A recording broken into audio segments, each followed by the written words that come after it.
Bueno, probablemente hemos desaprendido a pasar hambre. Hemos desaprendido también esa especie de ideas que existen ahora de la paleodieta, que hablan de que tenemos que comer como un cazador-recolector comiendo carne de vaca, y eso es una falsedad absoluta. Porque realmente los cazadores-recolectores antiguos que vivían aquí, en cualquier otra región del mundo, comían mucho crudo, comían mucho fruto, mucho vegetal, comían mucho tubérculo, comían semillas y también comían muchos pequeños animales. Tenemos un acceso casi ilimitado a muchísimos alimentos y sus variantes, pero especialmente lo que ha proliferado y lo que ha aumentado en los últimos años son los alimentos procesados y ultraprocesados. Y todo eso acaba convirtiendo los supermercados en una gran oferta de alimentos con menos valor nutricional y muchos elementos excesivamente calóricos, excesivamente escorados hacia azúcares y grasas inadecuadas, que no sacian mucho y que convierten, si no tomamos conciencia de ello, nuestra alimentación en incorrecta.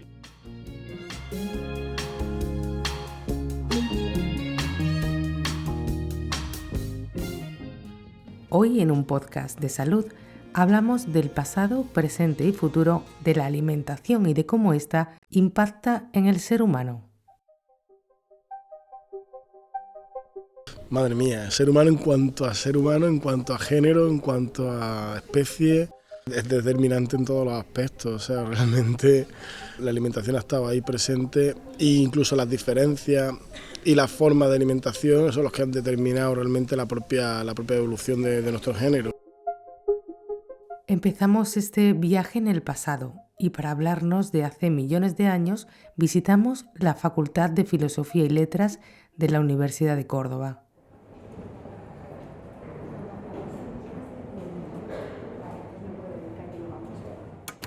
Mi nombre es Rafael Martínez y soy profesor de prehistoria aquí en la Facultad de Filosofía y Letras de Córdoba. Si hablamos de los neandertales o del Paleolítico, muchos de nosotros vemos rápidamente un hombre robusto, peludo, sosteniendo en sus manos una pierna de cordero o masticando en su enorme boca una pieza grande de carne roja. ¿Pero qué hay de cierto en todo esto?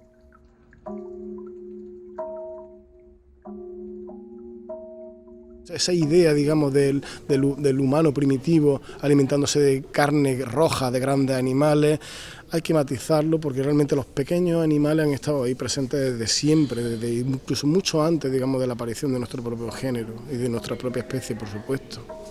Siempre hemos sido omnívoros en ese caso, siempre. O sea, la línea humana ha consumido tanto vegetales como materia animal. No existe un caso, es muy difícil, digamos, considerar humanos que sean una dieta puramente basada en recursos animales, a excepción ya de casos muy extremos, como el caso, por ejemplo, de los inuit, los que ya conocemos como esquimales, ¿no? Aunque esa era nuestra dieta, hubo momentos determinantes en la evolución del ser humano, como la aparición del fuego. Esto impactó directamente en nuestra morfología. Nuestra mandíbula se hace más pequeña, los dientes también, y se libera espacio para que nuestro cráneo pueda empezar a crecer. El hecho, digamos, de consumir alimentos más blandos muy probablemente esté detrás de que la evolución haya permitido, digamos, la eliminación de la presión selectiva que supone el masticar alimentos duros y haya facilitado, digamos, la reducción de la mandíbula. No aparece el mentón de la mandíbula, que es, a fin de cuentas, una solución para anclarlo en un músculo, en una mandíbula que se va haciendo más débil, porque digamos, la falta de mentón, digamos, se permite una mandíbula más robusta, un poco así está como relacionado, forma parte de la propia dinámica, ¿no?, del cráneo, y eso también va permitiendo que los músculos más enteros sean más pequeños, vayan bajando, estén prácticamente relacionados con la escama, digamos, del temporal, pero bajen, digamos, de la parte superior del cráneo. Si nosotros masticamos, por ejemplo, fuerte, nos tocamos, yo en mi caso la calva, porque estoy calvo como una pelota de billar, pero yo me toco, por ejemplo, el cráneo mientras yo mastico, ¿no?, y yo no noto los músculos actuar, porque los músculos están muy abajo. arrancan desde muy abajo. En el caso de los parantropos, en el caso de los gorilas, por ejemplo, que tienen una dieta vegetariana más dura, pues yo notaría los músculos tensionando, porque están agarrados directamente desde la cresta sagital que hay encima de mi cabeza. La evolución es enormemente ahorrativa, dice Rafael, hasta el punto de tener los dientes montados, como sucede en la actualidad. Es un factor que nos está indicando que quizá no necesitemos tantas piezas. Difícilmente podremos encontrarnos el cráneo de un individuo de época romana joven con dientes montados. Ni en la Edad Media es algo frecuente. En la Edad Media se empieza a ver alguna cosilla, pero no es algo frecuente. Es algo relativamente reciente y tiene que ver con la falta, digamos, de ejercicio de la propia mandíbula, es decir, el propio desarrollo de la persona. Esto no es una cuestión evolutiva, es una cuestión ya personal. Antiguamente a los niños, pues desde chicos se les daba una piel, se les daba un pellejo, un trozo de tocino para que empezaran ahí a morder. Eso va desarrollando los músculos faciales, los músculos, digamos, de masticación, y eso va permitiendo que la estructura ósea se vaya robusteciendo y eso va dejando espacio, digamos, que los dientes crezcan más o menos bien. Cuando abusamos, digamos, de alimentos blandos, papillas, etcétera, pues realmente la naturaleza es muy ahorrativa, la musculatura facial no se desarrolla igual, los huesos no se desarrollan igual, y personas con la misma genética de un romano de hace 2000 años pueden tener los dientes, digamos, morfológicamente un poco baleados, etcétera, cosa que alguien... A los ejemplos morfológicos podemos sumar otros también muy descriptivos. Nos hemos desacostumbrado a tener hambre, dice Rafael, y a comer la variedad de la que se nutrían los cazadores-recolectores. Bueno, probablemente hemos desaprendido a pasar hambre. Hemos desaprendido también esa especie de ideas que existen ahora de la paleodieta, que hablan de que tenemos que comer como un cazador-recolector comiendo carne de vaca, y eso es una falsedad absoluta. Porque realmente los cazadores-recolectores antiguos que vivían aquí, en cualquier otra región del mundo, comían mucho crudo, comían mucho fruto, mucho vegetal, comían mucho tubérculo, comían semillas y también comían muchos pequeños animales, pescados, pequeños peces, crustáceos, ranas, huevos, pajarillos, etc. Las carnes rojas probablemente las veían muy ocasionalmente. Pero nosotros ya parece que eso de pasar hambre lo hemos un poco olvidado. Parece que la gente pasa hambre solamente cuando hace dieta, ¿no? Hoy día. Eso de decir, ¿qué comemos hoy? Pues mira, no lo sé porque no hemos podido conseguir nada. Eso sería algo bastante habitual. ¿Qué nos pasa en la actualidad? ¿Cómo afecta la alimentación a nuestro organismo y por qué? Realmente nos remodelamos. Todos los días utilizamos parte de nuestro músculo, parte de nuestros... Todo está en continuo cambio, ¿no? Y depende del sustrato, es como las casas, ¿no? Depende del material que usemos, de mejor o peor calidad, pues así nos configuramos. Clotilde Vázquez es jefa de Endocrinología y Nutrición del Hospital Universitario de la Fundación Jiménez Díaz. Ella nos explica cómo nos alimentamos en la actualidad.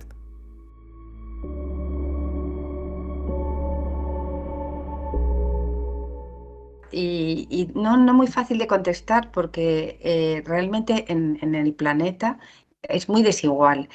Yo tengo un libro que me impresionó muchísimo que se llama Un planeta de gordos y hambrientos, porque se está dando la paradoja de que media humanidad está sufriendo por un exceso calórico, sufriendo no estéticamente, que también, pero sufriendo las consecuencias de un exceso de sedentarismo, de un exceso de grasa, un exceso de comida, mientras hay una otra parte del planeta que está desnutrida y que está muriendo de desnutrición, ¿no?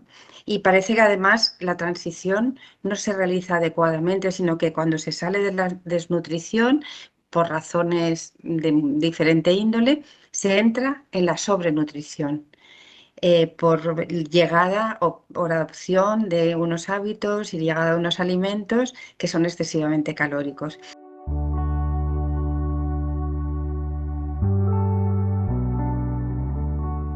Nos detenemos en la población que se caracteriza por exceso de grasa. tenemos un acceso casi ilimitado a muchísimos alimentos y sus variantes, pero especialmente lo que ha proliferado y lo que ha aumentado en los últimos años son los alimentos procesados y ultraprocesados. ¿Esta realidad nos está transformando como sociedad? Empieza una etapa, o ha empezado, mejor dicho, una etapa en la que muchos epidemiólogos, muchos expertos en salud pública están diciendo es posible que nuestros hijos por primera vez tengan una esperanza de vida menor que los padres, y esto está vinculado en buena parte a nuestro estilo de vida.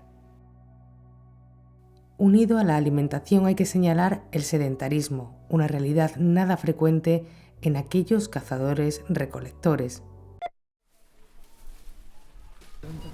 Claro, la comida hay que alcanzarla, no se trata de ir con un carrito por el Mercadona corriendo, sino que hay que ir con el arco y la flecha hasta conseguirlo, claro. La alimentación y el sedentarismo son los dos elementos ambientales actualmente que causan la mayoría de las enfermedades crónicas que padecemos. En concreto, en lo que más influye en la alimentación es el aspecto de exceso, que nos hace que almacenemos grasa, y el exceso de almacenamiento de grasa por encima de un 30% de nuestro peso corporal, o por encima de un 25% en el caso de los hombres, estoy hablando de adultos, no de niños, pues es la causa de muchísimas enfermedades. Ictus, diabetes, síndrome metabólico, incluso riesgo de insuficiencia cardíaca. En cuanto una causa no produce alerta máxima, sino que es una alerta subyacente, pero que muchas veces de mayor importancia, pues parece que no reaccionamos o nos hemos acostumbrado a ello. No cambiamos nuestros hábitos y en muchas ocasiones, cuando lo hacemos, utilizamos la vía rápida, las dietas. Nos agarramos a propuestas que nos vienen generalmente de Internet, de redes sociales, que no tienen detrás ninguna evidencia científica, sobre todo en el terreno de la obesidad, que es un poco, se ha convertido en una fuente de negocio muy importante, porque todos estamos un poco en sobrepeso. El 60% de los adultos en España estamos en sobrepeso u obesidad, y todo el mundo quiere perder peso, incluso quien no está en sobrepeso. Entonces busca sin ningún tipo de control, y bueno, pues proliferan dietas disociadas, dietas monocomponentes, ayunos, dietas cetogénicas, que prometen pérdidas de peso en muy corto plazo, normalmente pues sin dar ninguna evidencia. Un negocio que no solo no nos ofrecerá los resultados prometidos, sino que también nos puede generar daños a corto y, lo más importante, a medio plazo. Nos pueden deshidratar, nos pueden producir alteraciones iónicas, e incluso hay muertes documentadas por dietas cetogénicas estrictas, ¿no? Pero sobre todo nos van desnutriendo. Si estamos siguiendo una y otra vez estas dietas insuficientes desde el punto de vista nutricional, incorrectas, nos van desnutriendo, y además, cuando las dejamos, porque uno no puede estar con un sobre en lugar de alimentaciones en base a sobres o a productos líquidos artificiales, o no puede estar comiendo solo un tipo de alimentos como es proteínas, o no puede estar eliminando los hidratos de carbono 100% de la dieta sin que en algún momento el organismo diga basta y se encuentre mal. Entonces, cuando volvemos a una alimentación normal, se produce un efecto rebote que se explica biológicamente muy bien. Cuando el organismo está sometido a un estrés, a algo incorrecto, es decir, a insuficiencias del tipo que sea, calóricas, nutricionales, nuestro cerebro reacciona igual que el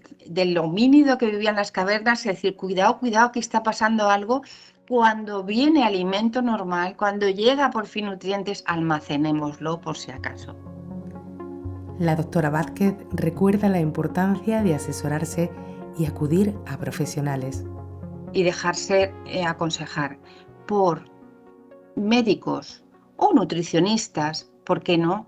Pero no por el primer entrenador del gimnasio, la primera influencer de las redes sociales, sobre todo si no nos da argumentos de evidencia científica. Entonces, No todo vale. La obesidad, el exceso de grasa, es una auténtica enfermedad y como tal debe ser tratada. No vale todo porque nos puede agravar nuestra situación, nuestra vulnerabilidad nutricional. ¿Qué podemos hacer? ¿Cómo podemos alimentarnos?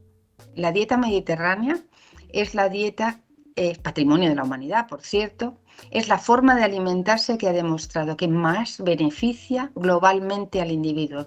Le beneficia en su salud actual y en la prevención de enfermedades, de todas las enfermedades crónicas que nos asolan hoy día, ¿no? Obesidad, diabetes, hipertensión, cáncer, incluso deterioro cognitivo. Necesitamos inspirarnos en eso porque aun queriendo hacer dieta mediterránea, muchas personas no conocen bien en qué consiste. Piensan que tomar aceite de oliva virgen extra, que es maravilloso, y tomar un poco de pescado es suficiente. No, la dieta mediterránea es una dieta en la que los cereales integrales se utilizan solo como integrales, se utiliza todos los productos de la tierra como base. Dieta mediterránea, seleccionando adecuadamente los productos. Podemos seguir una serie de sencillas pautas. La OMS recomienda que en el carro de la compra, en el carrito que cogemos, cuando salgamos nos fijemos y más de la mitad tiene que estar de alimentos primarios. El arroz como arroz, los garbanzos como garbanzos, verduras, hortalizas y menos de la mitad alimentos ya envasados y procesados. Y eso se tiene que traducir luego en el plato. Consejos: elegir aquellos alimentos que tengan menos aditivos, porque los aditivos no son veneno, pero es verdad que se abusa del uso de aditivos que potencian sabor, que no son los exigibles para que el alimento se conserve en condiciones adecuadas, sino que se abusa de colorantes, de potenciadores de sabor, como digo, que incluso algunos de ellos pueden llegar a ser adictivos.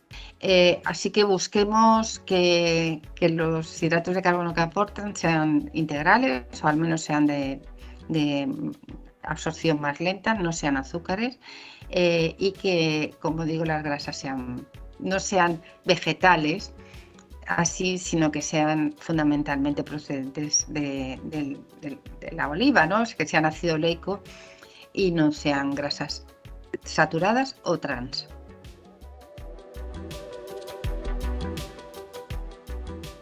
Terminamos este episodio lleno de argumentos y de curiosidades sin entrar en los sabores. Rafael Martínez nos recuerda que los sabores agradables o desagradables son una cuestión cultural. Pero, por ejemplo, en China tú no puedes vender queso. En China a una persona de China la mata si le das queso azul, probablemente, o sea, de asco, porque es algo muy, muy desagradable para ellos culturalmente. Es algo que se relaciona con el olor de las heces, de los pies, algo muy desagradable. Nosotros culturalmente nos hemos hecho a eso y nos encanta. Pero realmente también hay algo muy cultural ahí, no es una cuestión universal. Entonces, si viajáramos en una máquina del tiempo y quizás pues hace unos 5.000 años nos encontráramos con un guiso, pues habría que ver si ese guiso nos gustaría o no, o si nos sabría un sabor desagradable, un sabor rancio, o un sabor que nosotros asociamos, por ejemplo, a la carne en mal estado, ¿no? Dependiendo de eso, es algo muy, muy cultural. Fíjate del picante. Al ser una cuestión, una toxina que hace que la planta se defienda, que es irritable, para evitar que los animales la coman, nosotros hemos hecho de eso un placer. Y disfrutamos del picante cuando realmente es antinatural, ¿no? Y también porque a un niño pequeño le das picante y también te lo carga, es decir, realmente es una cosa que se va aprendiendo con el tiempo, ¿no? Y el alcohol, que tampoco hemos hablado del alcohol y lo que supone. Lo dejamos apuntado, Rafael. Terminamos este episodio en el que hemos querido insistir en la importancia de la alimentación desde un contexto histórico y con una preocupada mirada en el presente. El objetivo que tenemos tan importante para la salud es la alimentación, que merece la pena que le dediquemos todos los días un pensamiento a cómo podemos comer mejor y podemos comer mejor. Es verdad que algunas cosas se nos han puesto más difíciles, es verdad que hay muchas tentaciones, pero nos va la vida, la nuestra y la de nuestros hijos.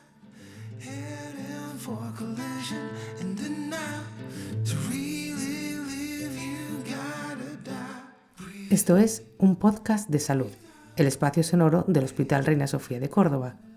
Gracias a la Universidad de Córdoba y al Hospital Universitario Fundación Jiménez Díaz por colaborar en esta iniciativa de la Unidad de Comunicación.